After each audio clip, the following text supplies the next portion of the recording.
Well, good morning, everyone. Now, do you know the difference between hearing and listening? Right? Of course you do, right? It's pretty basic stuff, right?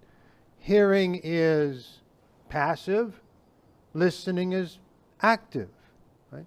Most of what we hear throughout the day goes unnoticed, kind of fades into the background. But listening is different. Listening engenders a response, engenders a thoughtful response, and it leads to understanding. And listening requires effort, right? But it's the cornerstone of any successful relationship. But even in the strongest of relationships, there are times when we all fail to listen. I mean, any parent who has ever asked their son or daughter to clean their room knows this. Right? Any wife who has ever tried to have a conversation with her husband while he's watching the game knows this. Right?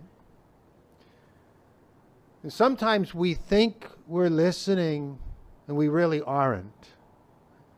I remember years ago when I was working as a manager at a seafood restaurant, and we had a big manager's meeting, right, to introduce a new area director, right? This was a guy who had been with the company for a while. He's got promoted, and he wanted to let us know that he was a really good listener, right? And so to demonstrate that, he opened up the discussion for suggestions. He said, I want to listen to all of your suggestions. It's really important to me. And so one of my coworkers raised her hand and she said, well, I think we should get an electronic time clock.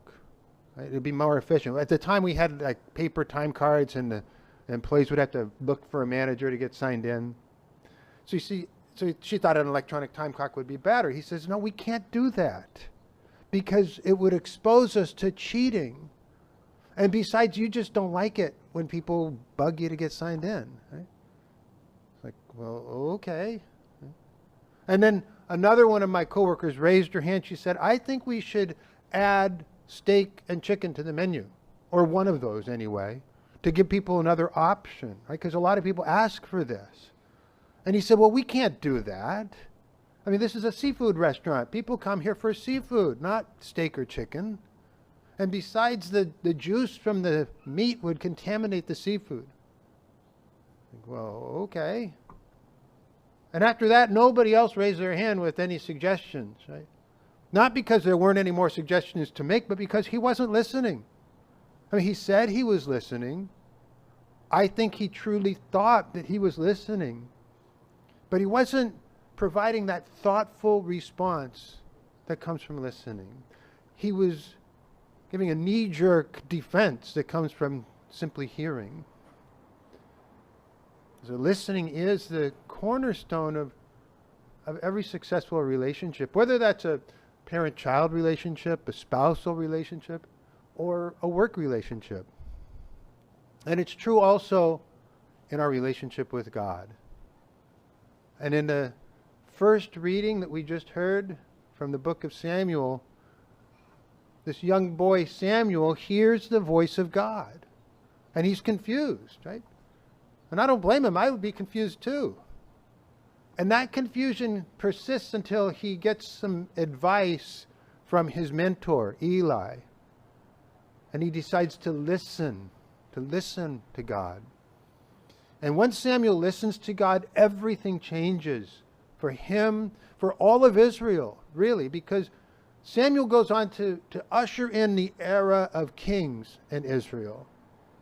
And because Samuel listened to God and he thoughtfully responded to God, he anointed Saul the first king of Israel. And because Samuel listened to God and thoughtfully responded to God, he was able to identify the unlikely candidate, David, as Saul's successor. And he anointed David king of Israel after Saul.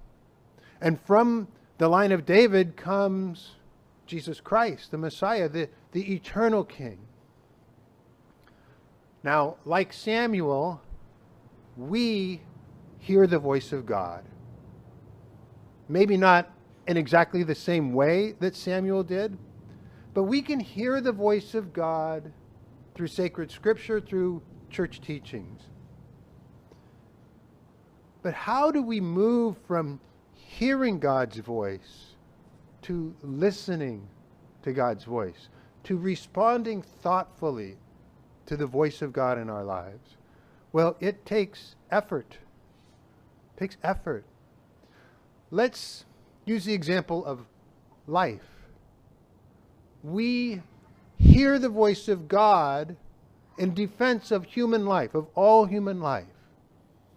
And yet we live in a culture that does not always respect life.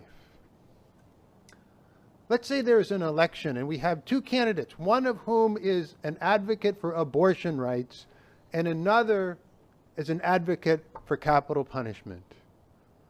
Both of those positions run contrary to the sanctity of life. And so, how do we listen to the voice of God and respond thoughtfully to God in that scenario? It's not a far-fetched scenario.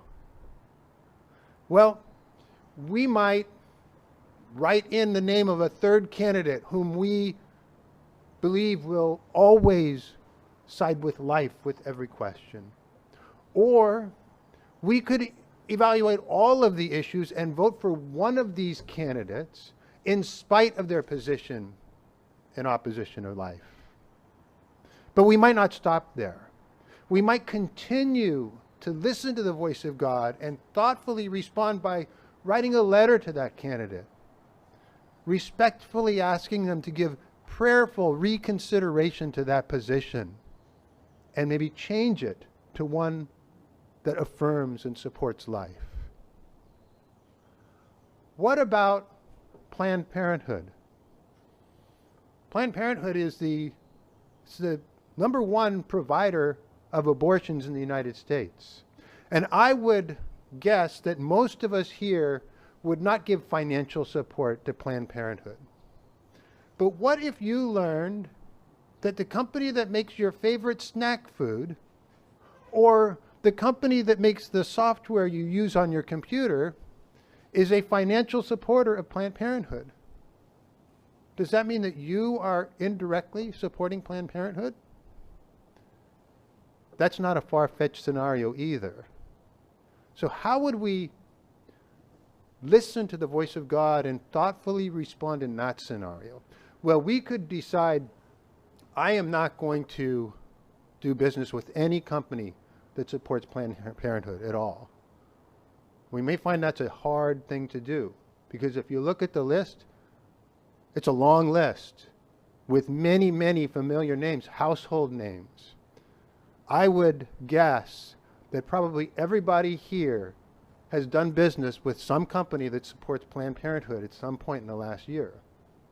And so we can't necessarily disengage ourselves from culture completely. So how do we thoughtfully respond to that?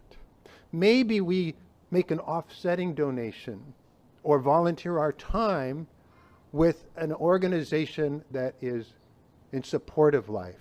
Maybe an organization that supports women in crisis with unexpected pregnancies or unwanted pregnancies and guides them, helps them navigate through that crisis in their lives.